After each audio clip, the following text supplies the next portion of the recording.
Okay, so crankshafts. So we have, and I'll show you the different parts of the crankshaft, but because the journals, the so-called journals are these parts right here, the parts that things rotate about. So the center line, this is the main journal. Draw that. Yeah, I got some pictures to show you. So the main journal runs here, here, and here.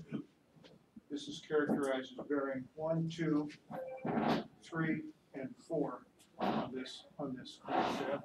So you got 4 bearing journals on this, even though you only see 3. One is double wide, this 1 and 2.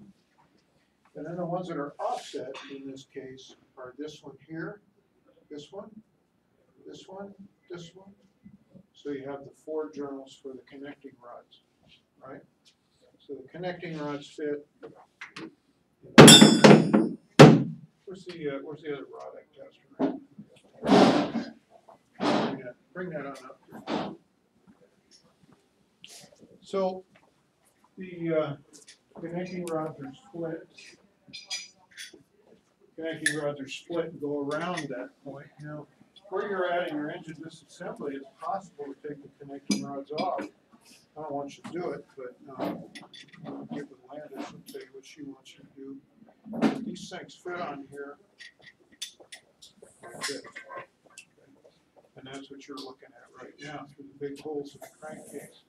You can see it's not too easy to get in here, but you can actually split these apart with them in the case. Now, there's an AD note out, airworthiness directive that came out for Lycoming engines, some Lycoming engines recently, overcalled engines. And what they did was they put these bushings in the connecting rods. And those bushings were not tight enough when they went in there. They slipped in there pretty snug. But when this begins to get up to operating temperature, this starts warming up. What happens to this diameter in here? It starts to get bigger, and the bushing got loose is what happened. So there's an AD note out now that requires you to refit these bushings. And one of the ways you do that is you can take these off of the crankshaft with them installed in the engine, working through the holes for the cylinders. It's not a happy face deal, but you can do it. It works all right. So these fit on the crankshaft, and these are the rod journals, connecting rod journals. So the crankshaft runs in the main journals, the main bearing journals, and those are the ones that are in line with one another. 1, 2, 3, and 4.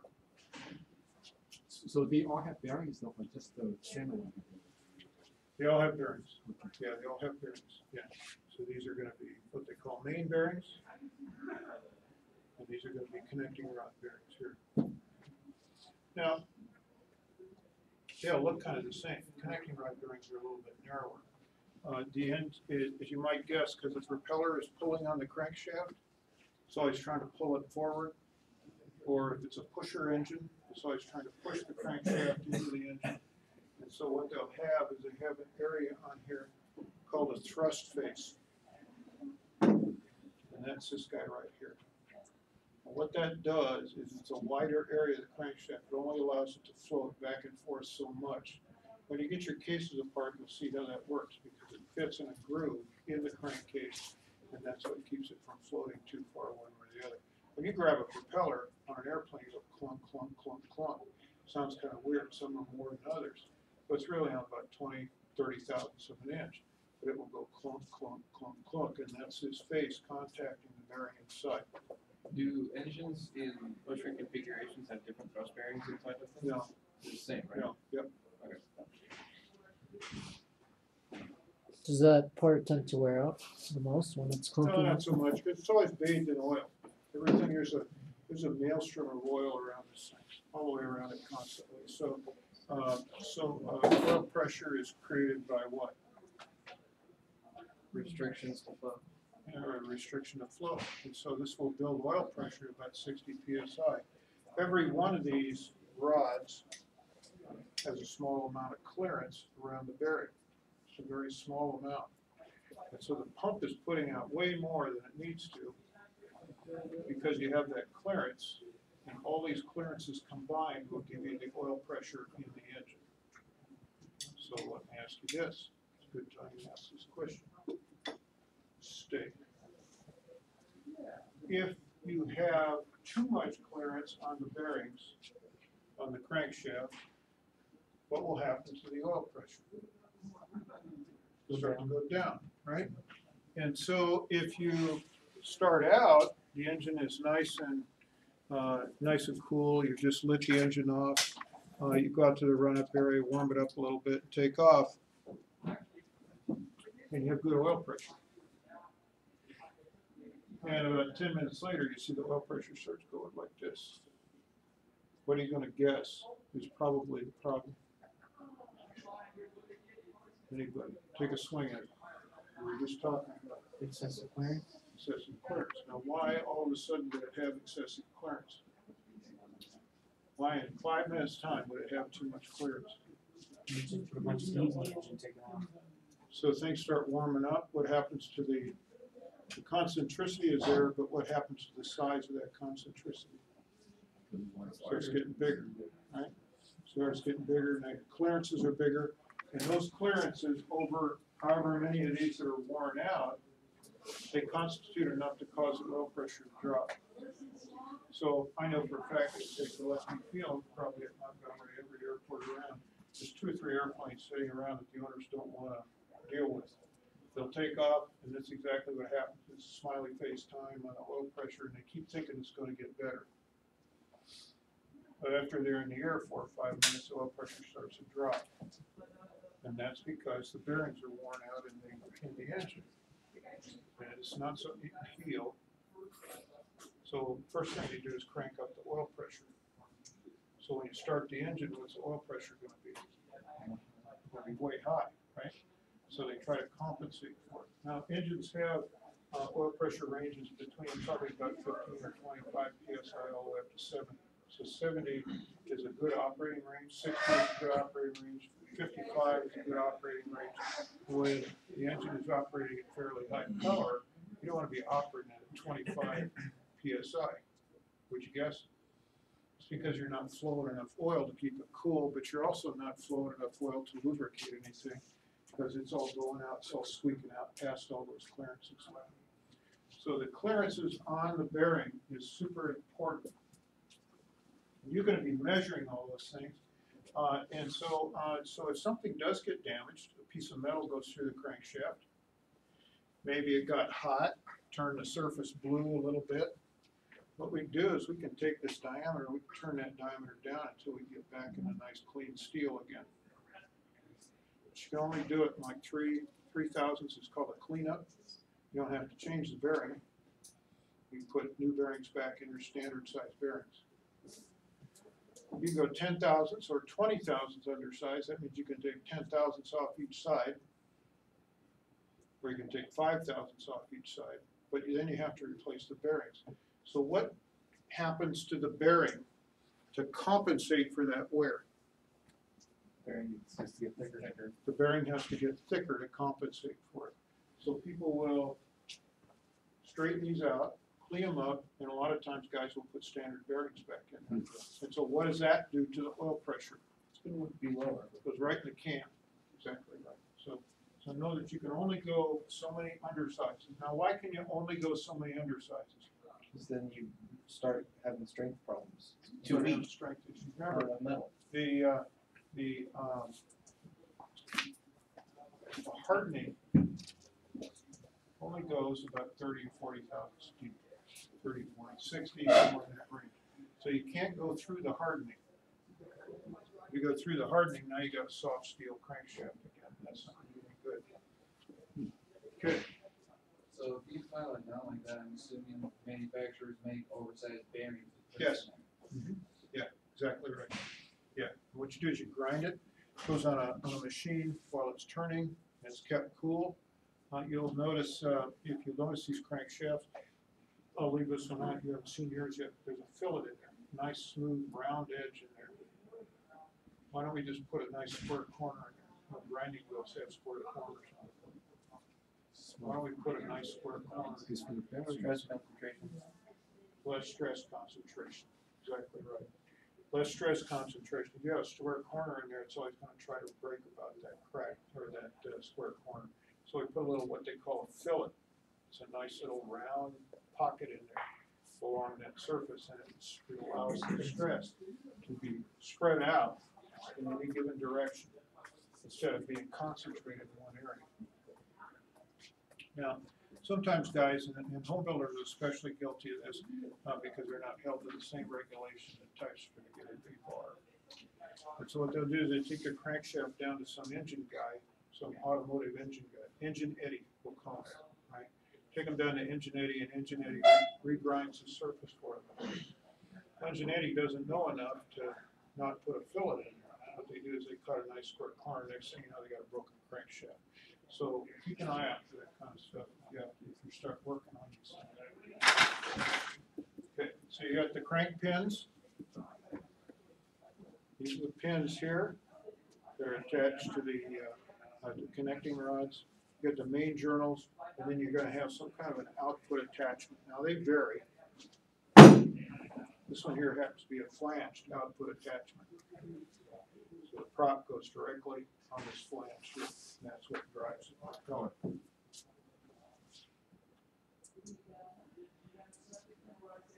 So your camera's ready. I'm just going to have you take a picture of one of the slides here. It's coming up. So these are the other parts here. Make this so you get a decent picture. I'll turn this light down.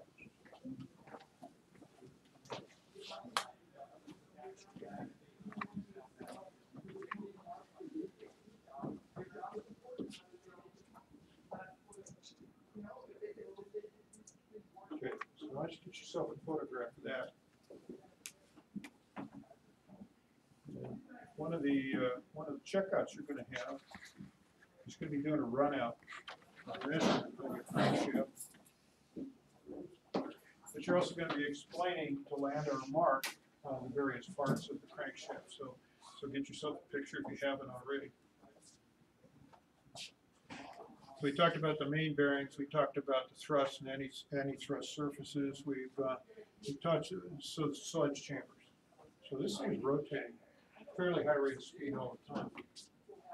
If there is any solids in the oil, as say carbon or metal, lead, any of that sort of stuff, it ends up on the inside surfaces of the crankshaft.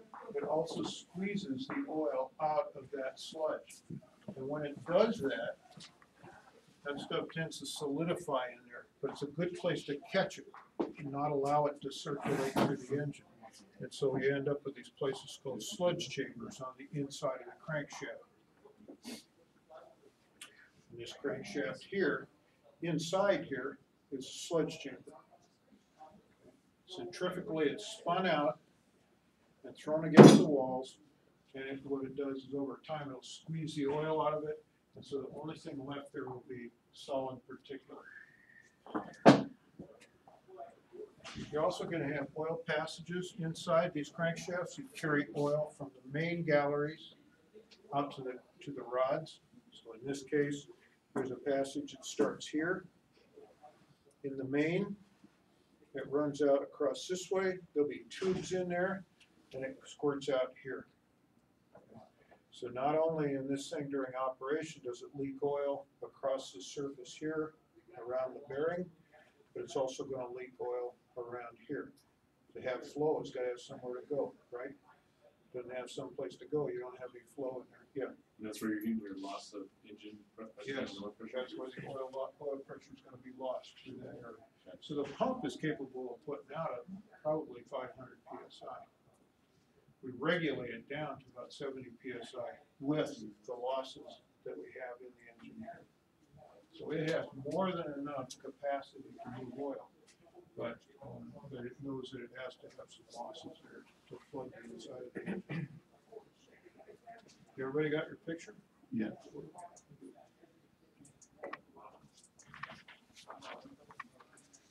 Okay, so radial engines, a little bit different. Might be two-piece. The two pieces coming together around the crankshaft. Might be bolted together in the middle. But opposed engines, you're going to use single-piece crankshafts like this one here. And they're made pretty similar in fashion to the ones that you saw at that Ford plant. Pretty darn similar. In fact, Lycoming and Continental don't make their crankshafts. They have an automotive guy making them for them because they just don't make enough of them. It's worth tool enough for that.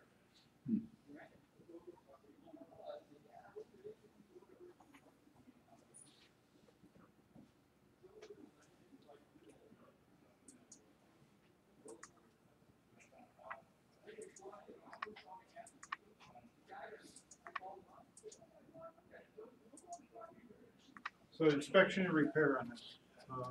You'll take these things down as far as they'll go. Your crankshafts, once you get these down, there isn't much to take off. Once you take them out of the case, there is a gear on the back here, and a pin. Little pin fits in here, and the gear is bolted down 3 or 4 places, depends on your crankshaft. Might just be a bolt right through the middle of it. Take that gear off, pop it off there. Take the bolt off, there's a locking mechanism on the bolt. Take that little gear off, it's a little dinky gear. Leave the pin in there though, don't pull the pin in. Now, the big 6-cylinder engines has a dynamic balancing on the crankshaft. Take all those weights off, make sure you mark them so they go back in the same place. So there are pins, there are sleeves, there are small lock rings on that. Be sure you take all those parts apart, don't lose the pieces. Gear drives, the little gear off the back, take that off. If there's any seals, some of these have a rubber seal around the front. Ordinarily, you'd take it off. I'm going to ask you to leave yours on if you have one on your crankshaft. There'll be a big rubber rubber seal that fits around here. It's called a nose seal. That keeps the oil in the case and keeps the air outside, keeps it out of the case. The oil tubes, ordinarily in an overhaul, you take those oil tubes out. We clean the sludge chambers. These would be pressure washed inside and out. And you'd disassemble these things down to the last little degree. Okay, so these are going to be cleaned by scrubbing, just hand work, pressure washing, but they have to be thoroughly dried before you put them up. So when you get done with them, you have to oil them. Just in the course of handling your crankshaft, be sure that you put some oil on it. You don't want to rust them sitting up on the stand.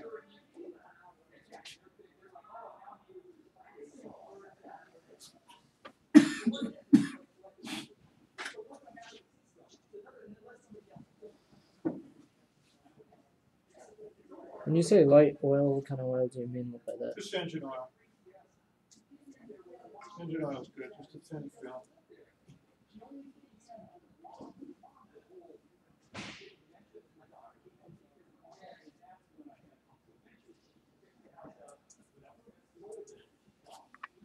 Okay, so visual is going to be all the same thing as the connecting rods, all the same thing. We'll break down each one of these. So the visual, you're going to be looking for things that look unusual. If it looks unusual, it probably is something wrong with the part. So you're going to be looking at the crankshaft flange.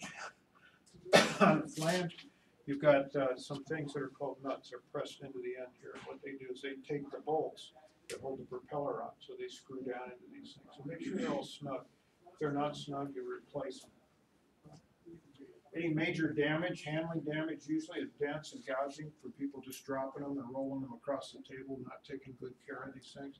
You get a little careful with them while you're handling them. They're a little bit heavy. Pick it up with 2 hands, so just flip it around, clank it onto the table. Temperature markings, anything that starts to turn blue. So, Mr. Sandoval, where would you look for bluing on this here? The journals. Journals, exactly right. So if you're looking for bluing around the journals, so why would that be? From the connecting rod being loose or Okay, wearing, okay. the bearing wearing out. Okay, sure, yeah, all of that. So the friction gets too high for whatever reason, and it's going to create a heat zone, and that heat zone now is going to create a bluing effect on the metal. So all of the crankshafts should look like this, steel gray. You see bluing, there's something wrong with it. So one of our favorite adjuncts here, Colleen. Well, you know Colleen, you can stick around for her class. So she had it several years ago. She had a loss of oil pressure in a little biplane that she was flying. And the thing, well, it cooked it. And this is a rod. So this is That's hers. a great example. Don't lose the pin out of it. A great example of what can happen when you have oil starvation.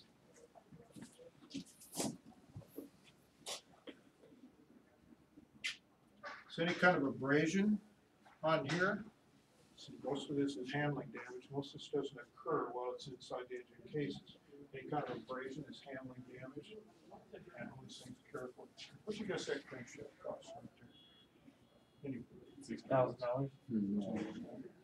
2,500, $5,000. about $5,000–6,000 for that piece right there. So handle this stuff carefully. Don't thrash it around. Internal pitting, there's an AD note. So you recall I told you about the sludge chamber inside here, right? Well, the other thing that goes in there is moisture. So when you shut the engine down, it's all hot. And when it starts cooling down, what happens to the atmospheric moisture that's inside the engine when you shut the engine down? What happens? Condenses, all right? Turns into little blobs of water. So now instead of vapor, you've got water. It's on these steel surfaces inside here. There is an inspection to do on some crankshafts, some hollow crankshafts in the front, because what it does, it gets in there and it melts a hole right through the steel. There's an AD note to correct that. Actually, it's just to inspect for it. You can't correct it. And what you do is after you do the AD note, if it's okay or it's within limits, you go in there with a primer. It's a steel primer. It bonds in there and coats that surface and prevents it from eating the hole in any vapor. Magnaflux, you're going to be looking for any kind of cracks. Cracks are usually radial. So any kind of cracking you're going to find is going to kind of go this way, out from the center of the crankshaft, and it could be anywhere along the lengths of this crankshaft. You should also check for longitudinal or along the front, the long axis of the crankshaft. Degaussing. Everybody know what degaussing is? No. It's demagnetizing. So when you magnetize something, everything in the world wants to stick to it. All kind of metal wants to stick to it. The engines do generate metal throughout their lifetime. And so if you don't degauss it after you magnaflux the crankshaft, what's going to happen 1,000 hours down the road? This thing's going to look like a fuzzy caterpillar. Now, that isn't so bad, except for that all that metal now is clinging to places that you don't want it to cling to. So you want this thing absolutely demag when you're done with it. Yeah. You say degauss it is to demagnetize it? Yes, same thing. David didn't tell you guys that, huh? Or Larry? Or something? Degauss. Dave did, over 100 years ago, yeah. So they'll degauss ships. Anybody ever in the Navy? Ever degauss a ship when you're on board? Degauss hard drive, get rid of the data. You weren't in the Navy, you were in intelligence or something. So the Navy, they degauss a ship. As the ship goes through the water, it tends to get magnetized. And so they will go into these degaussing loops, and they drive the ship right into the degaussing loop. There's one right down by the submarine base in Point Loma. Drive it right in there, they energize the loop, and it degausses the ship, demagnetizes the ship. So any inspection techniques, any inspection criteria you're going to find in the manufacturer's manual. So earlier, you said something about bending shaft, you could shave the something off. Yes, flange. Okay, so that's the surface here. So if you bend the flange, remember the flange is supported up here in the front, right? And so if you bend the flange, or you bend the crankshaft, chances are good you're going to bend it from where my hand is that way, right? Because that's the only part that's sticking out. Well, they do bend this way and they twist and all that, but most of the time they bend from here that way. So what that's gonna do is, that now leaves this flange not perpendicular to the axis of the crankshaft. Right. So what you can do is they put these back in a lathe and they'll take just a little shave off of this surface right here and straighten it out. It's just a few thousandths of an inch, it's not very much at all. So you have an alignment check that you do on the crankshaft. You're gonna be checking for flange warp, shaft bend, and you're gonna be doing runouts. And I'm gonna give each group a set of sheets to show you exactly how to do runouts. And I'm gonna tell you now, I'm gonna tell you what it is. Go ahead and get that Rich down there first.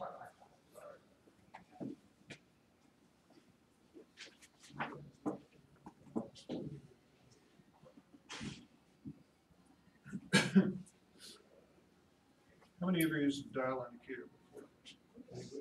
Anybody? Okay, good. This will be easy.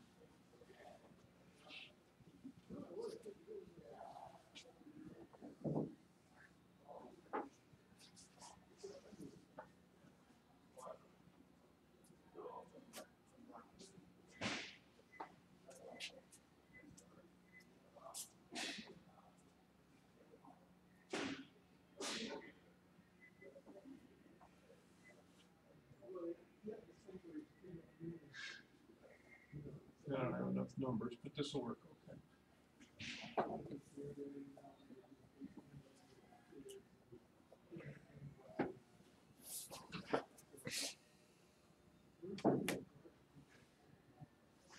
All right, so you're going to use a tool called a dial indicator. And it is a little tool that's made like a watch mechanism. What it does is this thing plunges in. It's got a plunger on here. This part here moves in and out of this sleeve. You're going to get all kind of practice with this thing before you're done. When this thing moves in or out, what happens is the needle goes this way or it goes this way. And every mark is going to be 1/1000th of an inch. 1/1000th of an inch.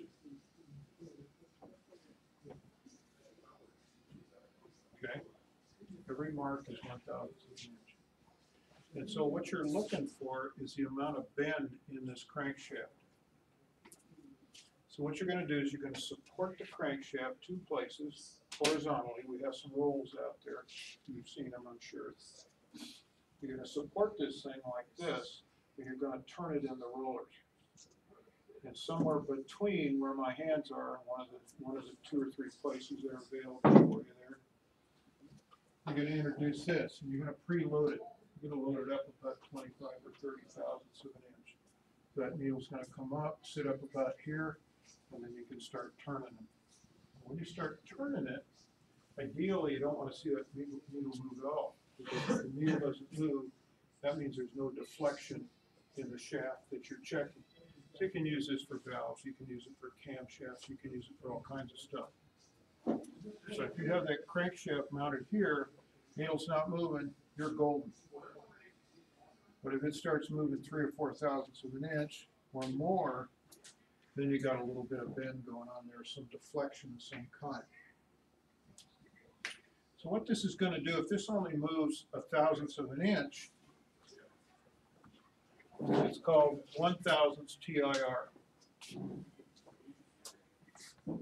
Write this down. TIR, total indicated runout. Total indicated runout. If that needle moves 8 thousandths of an inch,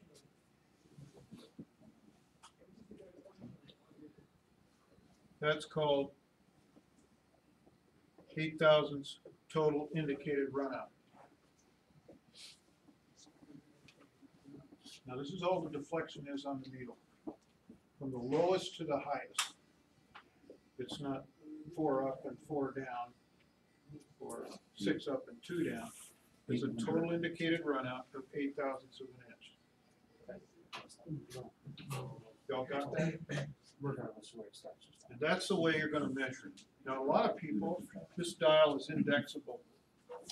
A lot of people have to set this thing so this is sitting over at 0. I mean, I can count 8 of those marks. just with my little peepers, as bad as my eyes are, right? So you don't have to re-index this thing and put it to 0. If it's easier for you to do that, go ahead and do that. It's maybe easier to visualize. But what you're gonna do is, this thing's gonna move 6, 5, whatever, how many thousandths of an inch or how many marks it moves, that's gonna be thousandths of an inch in total indicated runout. Now your book's gonna give you the specification for the amount of runout that you're gonna use. And if you are clever about this, you're gonna mark the high and the low, or where the high and the low spot is. And what you can do is you can tell where this thing bent or twisted by knowing where the indication is. So I take this shaft and I get nothing here, but that's the high. It's where the needle swings the highest. And I get a little bit of a deflection here, maybe 0.04 of an inch along here. And then I go down here to the other end, and I get nothing down here. How much bend do I have in this? About 0.04 of an inch bend. So it's just that simple. Now you can also check for twist.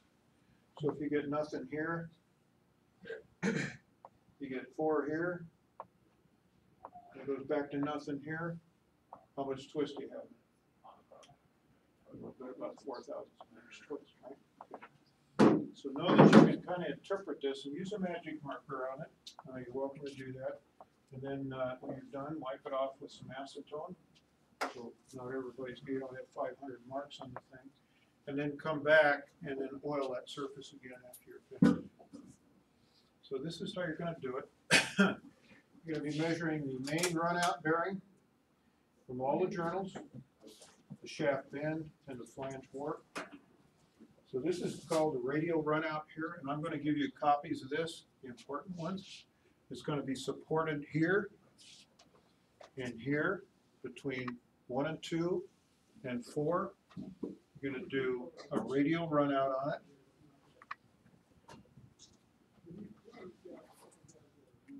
You'll do one on the end, supported. Obviously, if you try to put the indicator right adjacent to this, what's your runout going to be? 0. There won't be any runout because this is fully supported here. You have to measure it in a place where it's not supported. And then another radial runout on the other end of the shaft. And then a radial flange runout, that's going to give you an indication as if the crankshaft is bent out here at the end. So what that's going to tell you is if the thing has got one of these things going on there instead of it being perfectly concentric. Now there's one more that you might do, and that's an axial flange runout. So it's through the axis of the crankshaft, and you're going to be measuring this to see if it kind of tips this way, right? So what's that going to do to the propeller if the flange is tipped this way? Make it wobble. It's going to make the propeller wobble. So we have what we call tracking the propellers. Just a few thousandths in this close is going to cause the track of the propeller. The tips are supposed to go through the same place in space for both tips, or all 3 or all 4 tips, however many blades you have. And if this is not flat or 90 degrees perpendicular to the axis of the crankshaft, then the prop's going to be going through the arc, kind of tracking around. It's going to create a vibration. So that has to be flat. Is that common? Is it common? No, because when you find it, you get rid of it. Crankshaft is junk at that point. Okay, so I'm going to show you a couple cracks here. Cracks are hard to see. Magnaflux is the best way, but sometimes you can see them with the naked eye. This one here, I can't see it anymore. Down at the bottom, isn't it? Oh, down here. Yeah, right down here. You don't have any Right idea. along here. So you find it in those areas. It's probably been hit with something. There's one right there. It's kind of gotten blue a little bit. Right in through here in that fillet. Right through there.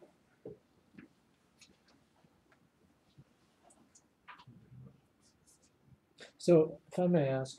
Yeah. To determine if the part is still, if you can still use it, even if it has a color discoloration, as long as it fits the dimensional. You have all these criteria that have to come together. Right. So, so if it's blued for some reason and you can't grind that blue out of it, it's junk. Okay. It's just that simple. That's Yeah. okay. Now, you don't want to confuse that because some parts are heat treated to a blue color, and those are generally bearings or bearing surfaces. So you kind of have to be able to interpret what it is you're looking at. Not everything that turns blue is bad. Right. So this one here, I think, was cracked right in here. This is that thrust area. It was cracked right adjacent to that. It's a little bit hard to see because it falls apart up there on the screen. Okay, so dimensional. Again, you're going to measure it 3 places around the axis of the bearing.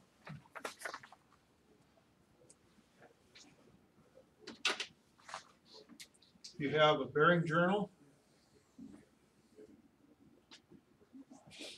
You're going to measure it across this way with your micrometer. Across this way. Across this way. What you're looking for is a worst case scenario. Okay, so what's going to happen is your manual is going to give you a diameter. It's going to give you a diameter. Or it may only give you a clearance, which means you're going to have to measure the diameter and bump that against the inside diameter of the bearings when the bearings are assembled in the case. That will give you a clearance. So the manuals will do it 2 different ways. The second one is the hardest, of course. So you want to measure on 4 to 6 axes. You measure it at different places along the bearing, along the length of the bearing. You look for out of round conditions primarily. Taper isn't going to occur so much.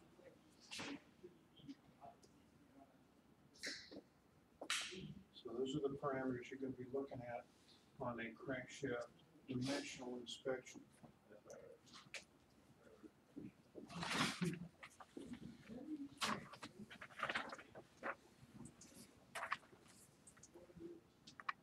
Okay, like the rods, these journals are going to wear on the top dead center, bottom dead center axis. Wherever that rod is changing directions, it's going to wear in those directions. So in this case, if you take a 4-cylinder crankshaft, the rod is going to wear here and here. Would you guess? Because that's where the rod is being thrown one way, rod's being thrown the other way, back and forth. So that's the highest pressure points on the crankshaft. Now, the other thing is, on those counterweighted crankshafts, they have some pins in them, steel pins. And those pins wear out. They have to be measured for diameter. Also, there's some bushings that those pins fit into the crankshaft. These bushings are pressed into the crankshaft. And they press them in because they are a wear item. When they wear out, you push the bushing out, put another one back in, you're good to go again. So check the diameter of those bushings relative to the pins.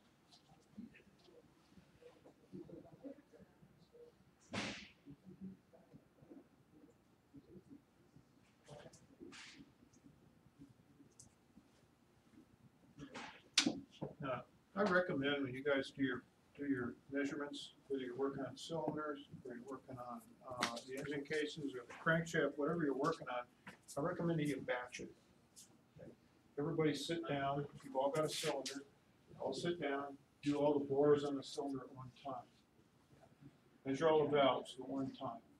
Measure all the springs at one time. And somebody keep track of the numbers. And what I recommend you do is take a piece of this white butcher paper and write your numbers down on it as you're working. And then put it into an Excel spreadsheet. Somebody's always going to be the one who's going to do the Excel spreadsheet. And that's fine. But every semester, somebody leaves their laptop on top of their car, or their dog eats it, or they lose it, or it gets stolen out of their car, and then you got nothing. So be sure that you write it down on something else so that you can track this stuff. Because it's a real pain in the ass. I'll tell you, when you get down to about like week 10, and you have to put your notebook together for the group, and you got no dimensions all of a sudden. Okay, you see what I'm saying there? Because it happens every semester. Every group or every batch of students, one person loses the information for the group. So, so know that I'm just giving you a heads up. Kind of duplicate your work a little bit so that you can you don't get stuck in that position.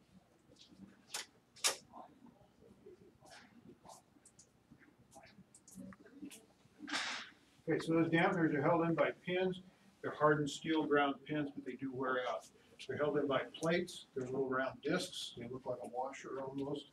And they're also held in place. Those plates are held in place by a circle, a little spring clip. Be careful taking them out. You're going to need a pair of snap ring pliers to get those apart.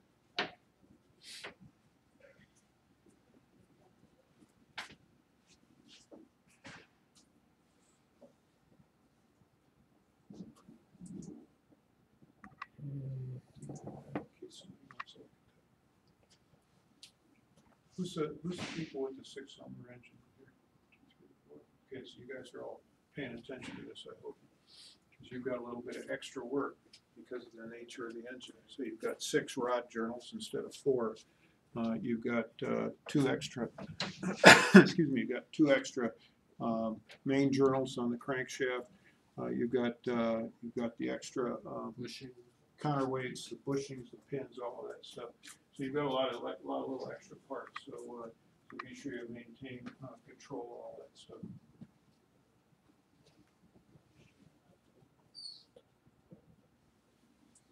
Okay.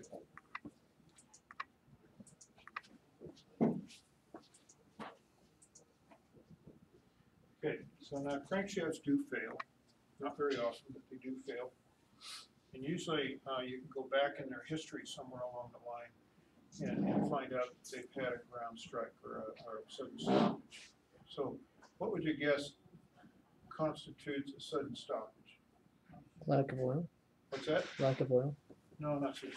No. Ground strike. Ground strike with something, hit something, right? Hit a curb or put the nose wheel in a pothole and the thing contacts the ground. Even if it just touches the ground, that's considered a prop strike. Okay. How about snow? Snowbank? Yeah, snow can get to be like concrete, right? So how about grass? Deep grass? What's that? Anything that slows down the propeller inadvertently is considered a prop strike. So there is a, for your reading for next week, I want you to look up the service bulletin that Lycoming has for prop strikes. And I want you to go through it and look at it. Real easy. We'll take you for just a couple minutes. Do a Google search and look at the repair, which is what I want you to really see. What is recommended repair for a prop strike on an engine? All right, y'all do that? Everybody gonna do that? Nobody gonna do it. It's gonna be on the test. Just to kind of advise you out ahead. But I'm gonna ask you about it because I want you to know. All right. Okay, so I talked about the fillets as being a good place for a failure. Grooves. There are grooves inside these things adjacent to the oil holes. That's another good place for it to crack. Any sort of place where you have holes in the crankshaft, that might be any place where you're going to have an oil gallery, an oil line. Any place that is not part of a contiguous surface on the crankshaft is going to be a good place for it to crack.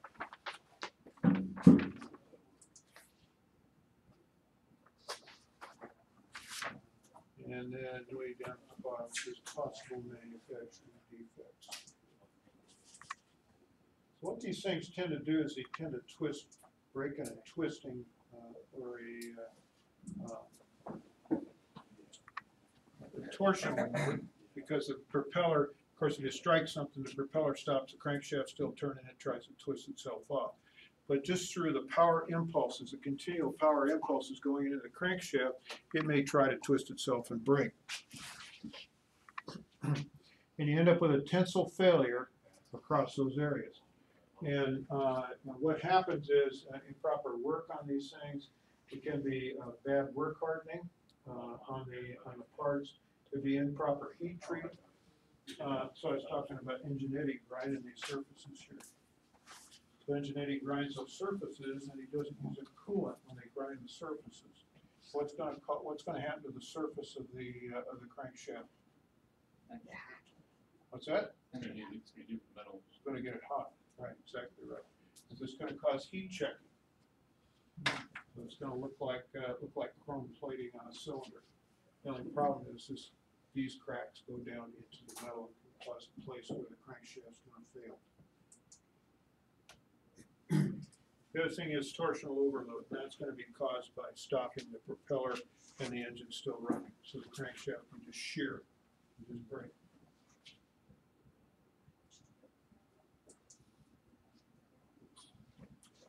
Okay, so there is not prevention, but there's a detection method. It's called ultrasonic inspection. I don't know why that's hanging off the edge like that.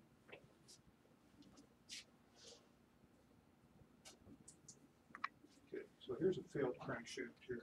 This thing started breaking, and you could see from the dark spot here, it had a crack in it for a while, but eventually it just sheared it like a piece of glass. Just broke it right in half. Now, what do you imagine the rest of the crankshaft was doing inside the engine? So those cylinders are still trying to fire, right? And so it's tearing itself to hell inside there.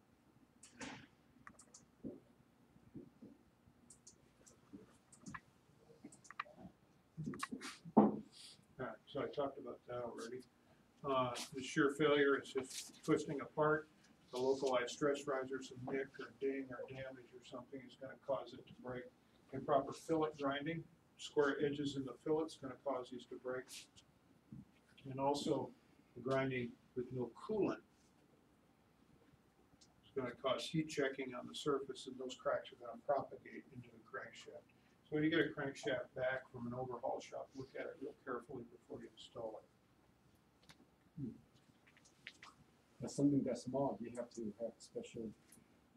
Oh, you can see it. Oh, you can see it. Yeah, you can see it.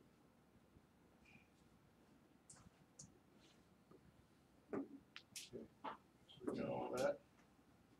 What have we done here?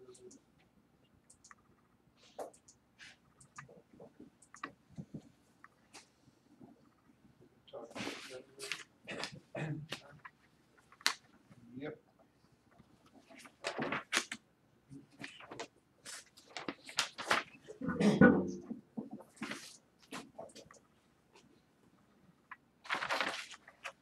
So there's been some changes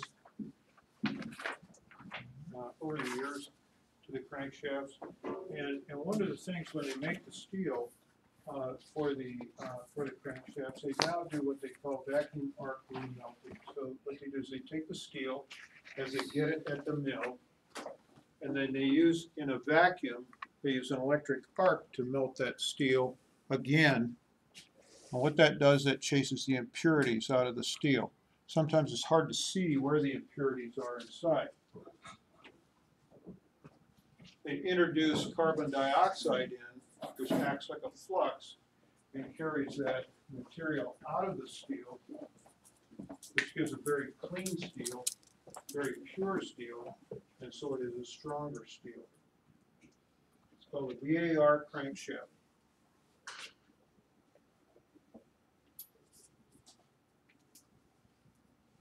So you can buy engines with VAR crankshafts, and they're about another $500 more. They're not going to give you that extra cool metal for free, because it costs extra money to run the steel through that process.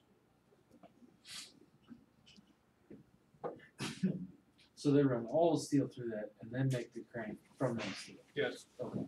Okay. Now, degassing the steel. When you plate something or you make steel, it gets moisture in it. So what you wanna do is you wanna chase the moisture out of it. The moisture causes what they call hydrogen embrittlement. Anybody ever hear of that? Anybody? A couple of you maybe? Okay, so when you plate something, put CAD plate on it, nickel plate, whatever you put on it, it holds moisture against the steel, creates a corrosion zone. The steel also can have water or moisture in it. Now it's hard to imagine because this stuff's so damn hot, but it traps moisture into the steel, and at some point down the road weakens the steel. So by introducing this carbon dioxide, what it does is that it chases that water out, carries it out, and then they bake the steel for several hours at about 500 degrees, and that also chases the moisture out of it.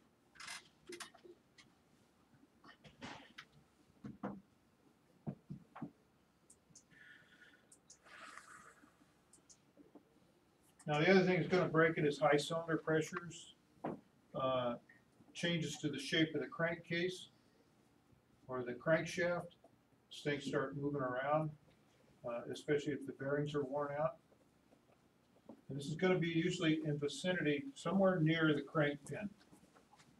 This could be the main journal. You don't usually break near the connecting rod journal.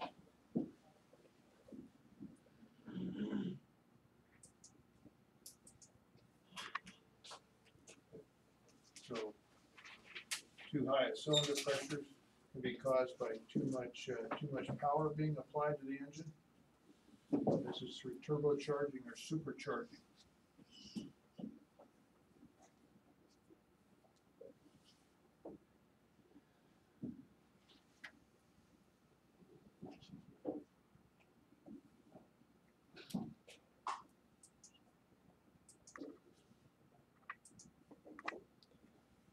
So you have the thrust pulses from the cylinders pushing against the crankshaft. You have the propeller resisting that motion, and so you can end up snapping a crankshaft that way. It doesn't happen very often, but it does occasionally.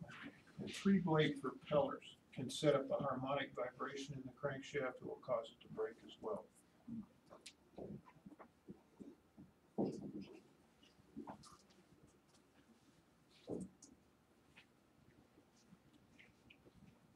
What I said. You probably can't feel that, can you? Sometimes you just can't feel it. Such a high pitch that you just don't sense it. Is there a way to prevent that? Yeah, so people that go to three-blade propellers have to be real careful with this. And so propellers are STC for a particular engine installation. And sometimes people just put another propeller on because it looks the same and it should be the same, but it's not really the same. And so you end up with these cases where it hasn't been tried, and so nobody's really tested it to make sure it's going to work okay. So you end up with those cases. Okay, so here's a picture here. Nice Piper. Guy bought this thing, had his family. Any of you ever been to to Aspen, Colorado? Anybody? One? Oh, you have. Okay, good. So you know that mountain out there in the background. Used to be, yeah, everybody hates that mountain. So there used to be a microwave navigation station up there. I don't know if they still use that or not. But. So let me give you the lay of the land here, folks. So you see a big mountain out there. What we're looking at is, what is that, Dana? Is that probably kind of east? Runway goes north-south, doesn't it? Huh? Runway goes north-south there, I think. So there's this big canyon, and there's this big mountain out there, and the runway, I think it runs north and south this way. And then there's another giant mountain out here, probably about 14,000 feet out here to the south. This is south. This is north. Okay. And so what you do is you land kind of this direction here, and you end up going this way, and this is uphill. It goes uphill on the runway. this end of the runway is probably 30, 40 feet lower than this end. So this guy takes his family, this reciprocating engine, I forget what they call it, Viper. Malibu. Yeah, Malibu, yeah, I guess. He takes his family, he just bought this thing not too long before that on a ski trip, and takes off Pitkin County Airport, I think is what they call it. And he takes off and he heads going this way. Not long after that, up by that big mountain to the south, the thing throws the propeller off. That was night, too. Oh, that's the other part of the story, was dark. And so he's at pretty high altitude. I think the airport altitude is like 5,000 feet or something. But it's like 14,000 feet over this mountain. So somewhere over here, the engine pitches the propeller off, tosses it right off the airplane. And so in the back of the airplane, here's this Hail Mary, blah, blah, blah, so I'm going for Santa Maria, all that stuff. And so, so he turns the airplane around and comes back. And he lands the airplane. As you can see, he didn't have real good visibility. Oh, did I say it was night? It was nighttime. You can see there's oil all over this windshield. Really bad deal. Did take part of the crank with it? Took Yeah, part of well, the yeah, crank yeah. with it. Took the whole end of the crank with it. Right? It's cracked. So the guy, he lands this thing downhill at night with a load, had full fuel, family on board, and gets it stopped. And they come out there next morning. They're out there wondering, what the hell is this? And so what had happened is this thing had just snapped off right behind the flange on the crankshaft. Broke it off right back here. It's not such a good deal. Right? Well, what they found, I guess that's my last picture. So how did that's a single propeller, so he glided down? He glided back with no propeller. Oh, what does a propeller weigh on the end of the crankshaft, would you guess? 75 pounds. 75, 80 pounds? Yeah, it's a pretty big propeller on this. It's a pretty big prop. So think about your weight and balance from general, right? Think about the trim on this thing. Think about pushing it. You'll see your veins are sticking out in your neck, right? You can't see out the window. All right. So what they found was that this airplane had a prop strike like 500 hours before he bought this thing. And he had owned this thing only 25 or 30 hours. But when they did the prop strike, all they did was do a dial indication on the flange here, and they decided it was flat. Of course, you can't tell it was flat or not because it ain't there anymore, right? And so they did a dial indication on there. Some maintenance shop did it. They didn't tear the engine down. Didn't do a NDT on the end of the crankshaft even. And they just signed it off as it was airworthy. Okay. And so what happens a lot of times is guys don't want to take these things apart. Insurance companies will pay to have an engine taken down and taken apart. When they do that, you'll see when you do your homework assignment that there's some costs involved. You probably have to put new bearings in it. There's a few new parts you have to do. There's a bunch of NDT work. You'll be checking all the rotating parts in there to make sure they're all in good shape. That wasn't ever done with this one, and nearly killed some people because they didn't do it. So, so know that if that ever happens to you, somebody at Crown Air, well, I had a guy in here last semester, and he was one of the line guys, in fact, and he says, you know, I was out there the other night, and this guy comes in a Cirrus. Now, Cirrus has got a nose gear on it. It's made out of spring steel. This kind of springy thing, right? And what happened was he had wheelbarrowed it in. And so wheelbarrowed it means like he landed it on the nose wheel. Well, it bent the gear up. And when it did, it curled the propeller tips. And so he offered to tow him off the runway. And the guy said, no, we got somebody coming. So they took it not far from there, someplace else. And when they did, it was gone the next morning. The airplane was gone. There was another one of these, right? This stuff happens all the time. I don't wanna have to fix it. I don't wanna have to pay for it.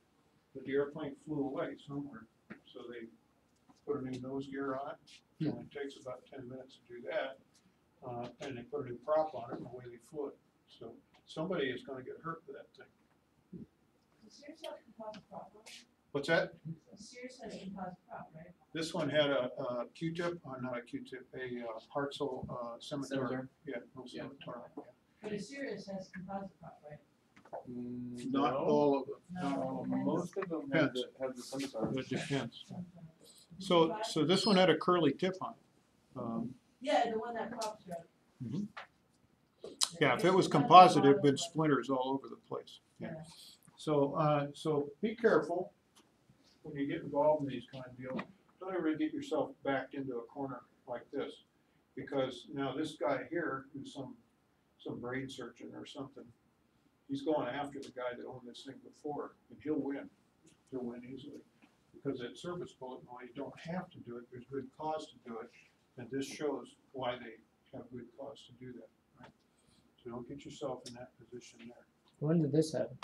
This happened about 5 years ago. Okay, so if you have a crankshaft or a cracked crankshaft, it's junk. There's nothing you can do. You can't weld it. You can't fix it. If you have a worn bearing surface, you may be able to regrind it.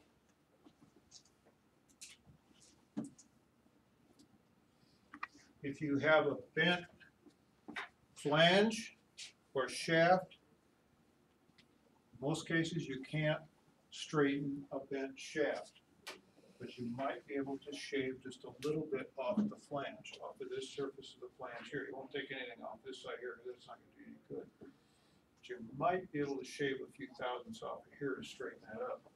So it's not really straightened, it's just true. You're just truing it, yeah, to the axis of the center line of the crankshaft.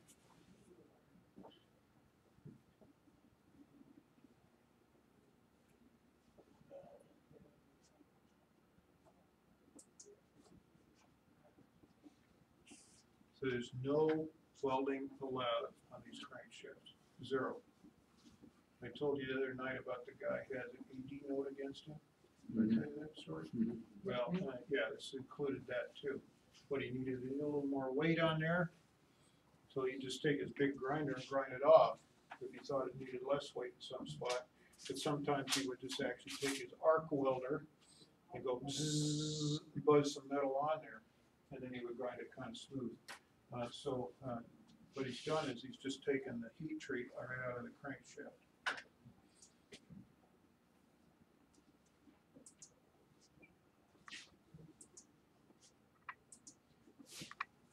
Okay, so the reassembly of these crankshafts,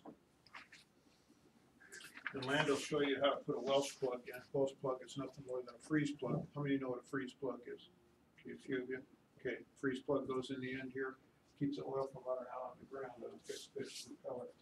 Okay, she'll show you how to do that. Some of you don't know how. It's okay. There are dampener hardware. Part that might be replaced might be the bushing, might be the pin, it might be the little snap ring that holds all this together. The oil tubes, if they are bent or they're loose, will get replaced in the crankshaft.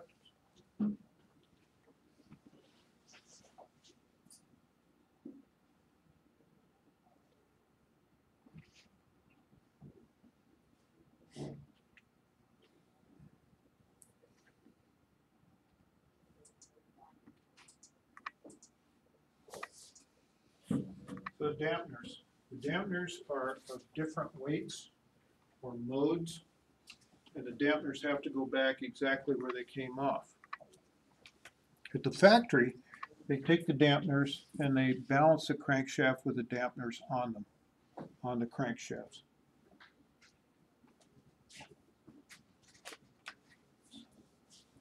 You can tell what goes where by the parts manual. They'll tell you exactly where the parts go by part number. So all the cranks are balanced in the same weight. They're what? They're balanced in the same weight. No, they're not balanced the same weight. They're just balanced individually, Okay. harmonically. Yeah.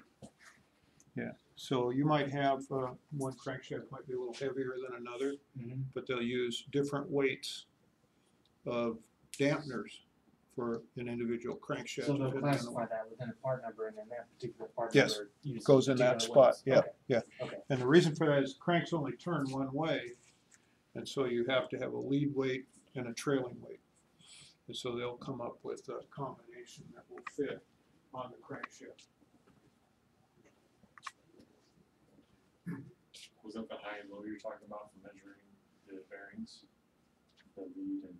No. Lead and that, no. No, that's only the weights, the counterweights. You'll see, once they get theirs apart, you should wander on over and take a look at their crankshaft, because their crankshaft's gonna be a little bit different from yours. Yours is gonna look like this. It's gonna have 4 throws on it, 4 throws, and it's gonna be, only four rods.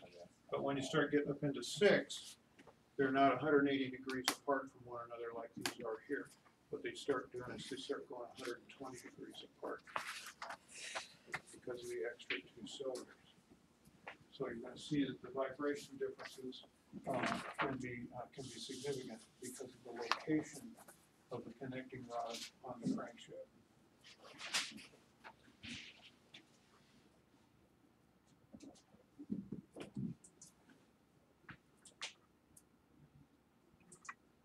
So the dampeners. These dampeners, how they work is they accelerate and they decelerate. They don't move very much, but when you grab them, you can feel them wiggling around there a little bit. What they tend to do is fizzle out any sort of vibration because they are movable. Well, one's going to lead, one's going to lag. You decelerate the engine, one will lag and the other will lead. So they'll move just a tiny amount inside on the crankshaft.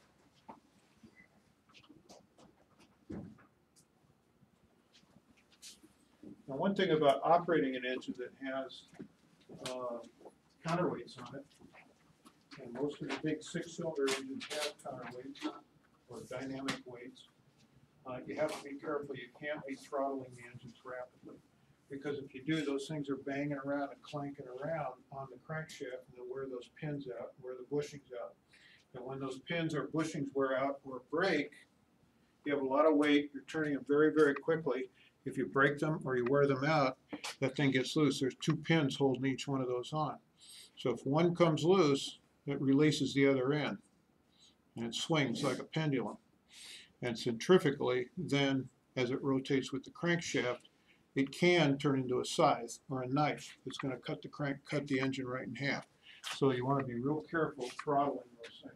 Up smoothly, down smoothly.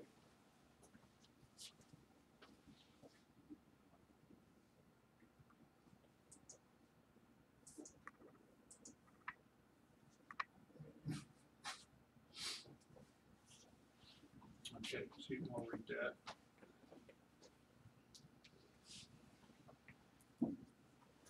What you're trying to do is you're trying to kill the resonant ranges with the dampener, and it's going to move, and when it moves, it's going to have different, slightly different resonant ranges as it moves.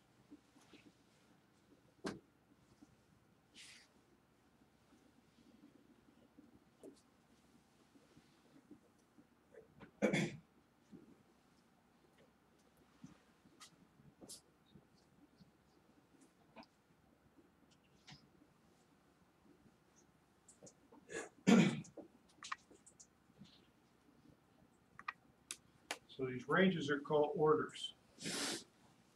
And the weight of the counterweights or the dynamic weights are calculated by the engineers, not something you come up with. They are calculated by the engineers to defeat the harmonic vibration that's built up in the crankshaft. So this is similar to a turbine engine. So a turbine engine uses less weight, but it spins at a faster rate of speed. So these are turning at 2,700 RPM. Turbine engine may turn at 27,000 RPM, 10 times that much. So you need not near as much weight to knock the vibration down, because as the speed of the weight increases, the force cubes off of that weight. gets bigger and bigger and bigger, faster and faster. So you're gonna knock that vibration down at a very high rate of speed.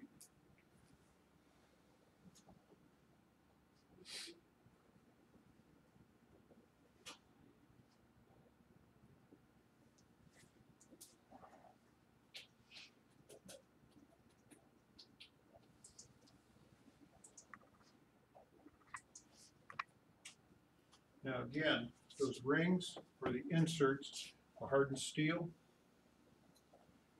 Steel pins are also hardened, but not to the degree that the rings are.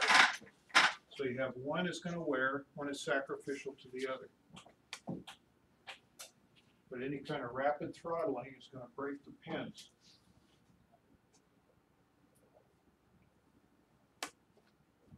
For an overhaul crankshaft, all of that is replaced. It's all 100% replaceable items.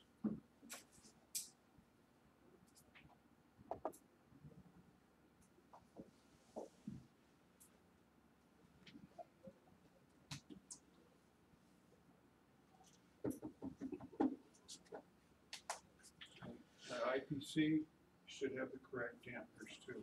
So make sure you check the part number. Make sure they're in the correct location.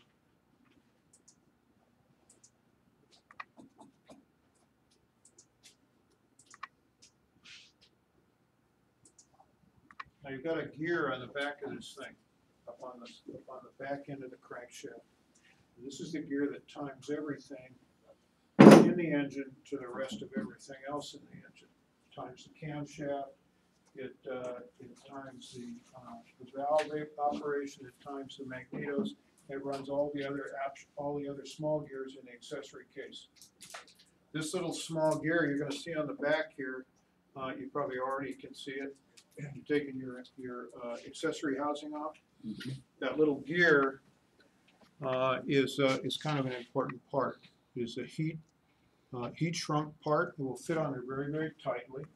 Just take a little block of aluminum or block of wood, you tap it off of there. That's all you have to do. It has a bolt in it. You have lock tabs on it. Just bend down the lock tabs on it. Take the bolts out and then tap it out of there. It only goes on one way. There's a pin on the back here that locates it. So there's some bolts that hold it down, maybe 4 bolts, maybe only one right through the middle. It doesn't really matter. But there's one pin that locates it, so be sure that you put it on the correct spot. That then times the engine, the crankshaft to everything else. There's a nose seal on the crankshaft. You can put the nose seal on after the crankshaft is installed. You can put it on before you install the crankshaft. If you have a nose seal on your crankshaft, just leave it on there for now. It'll be fine. It's a big rubber seal fitting on the front end of the crankshaft.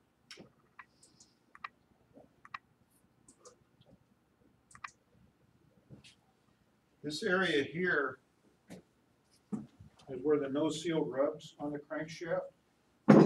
This area right in here should be clean and smooth. You get a crankshaft back from rework, check it, make sure you don't have any rust. The other thing you want to do is just go in there and clean it up, make sure it's nice and clean. There's nothing sticky on it. There's nothing that's going to cause a seal not to make contact with that area. Little piece of Scotch-Brite works perfect for that. Crocus cloth, any of that kind of stuff.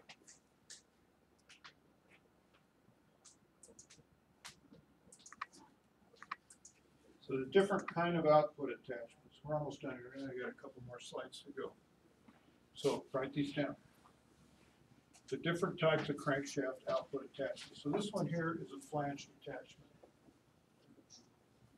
You can have tapered attachments where the end of the crankshaft is tapered, mostly on low horsepower engines. You can have spline attachments. Everybody know what a spline is? Spline. Anybody? Spline? Got a groove in it, is that right? Got grooves. A lot of consecutive grooves working all the way around this thing down the longitude. All the splines go this way on the end of the crankshaft. Fits into the propeller. Propeller fits over those splines. They can be square bottom or they can be round bottom.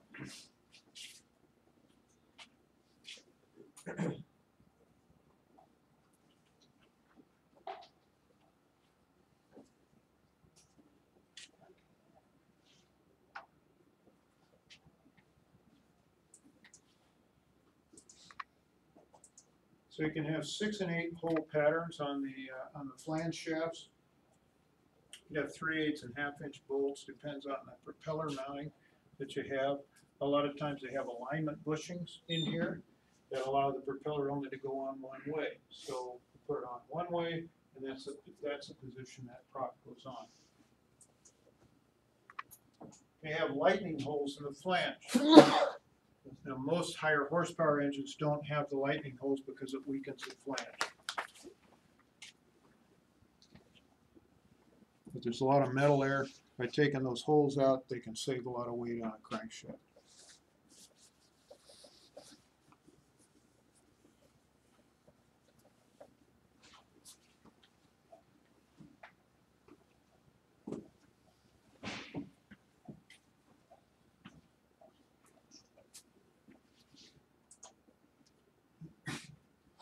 There may also be male pins sticking out of the surface that act as alignment pins. Depends on the propeller. Propeller crankshaft combination is going to decide all of those things. It's going to decide whether you have studs that go through the holes, you put nuts on the backside, or whether you tighten it down into the flange. It'll tell you which way it's going to clock on there. Every one of these is a little bit different.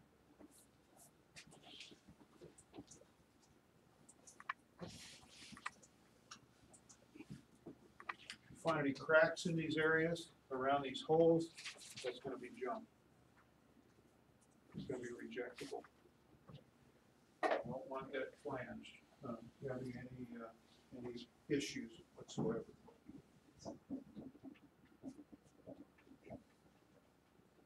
Keyways and splines, you don't want to have any wear in those. There's a tool, they call it no-go gauge.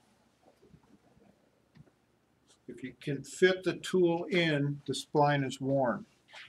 If you can't fit it into the spline or into the slot, the spline is fine. Okay. Two ways, just a way of checking to make sure that there isn't existing excessive wear.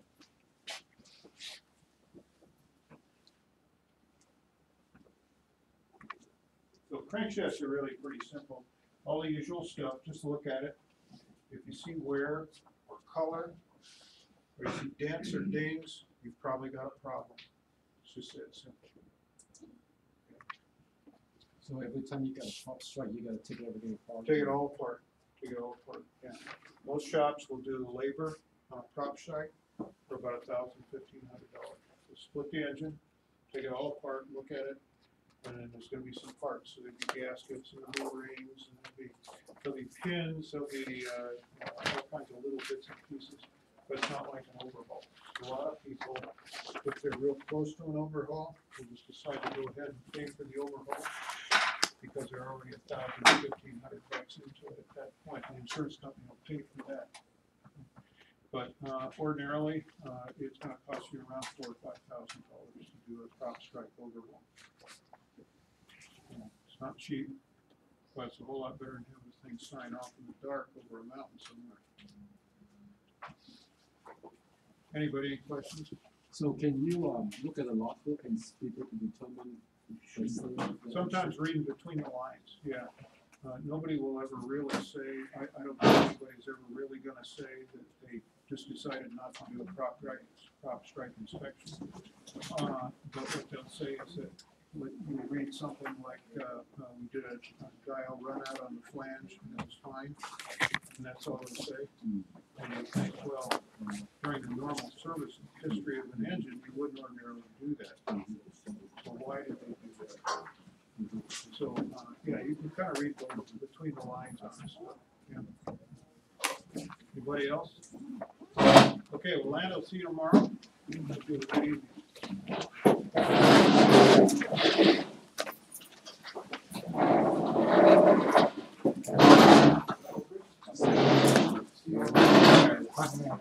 There is just